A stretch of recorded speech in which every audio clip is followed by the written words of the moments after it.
Bismillahirrahmanirrahim. Assalamualaikum warahmatullahi wabarakatuh. Kita berada di Pantai Paka. Kalau straight tu nampak tak ada cahaya.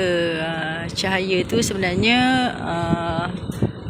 gas yang dibakar kan. Nampak tak? Tak nampak lah. Tak nampak lah. Dia sebenarnya di sini. Di sini. Di sini. So ada pulau. Ada pulau. Kan? Cantiklah pemandangan kat sini.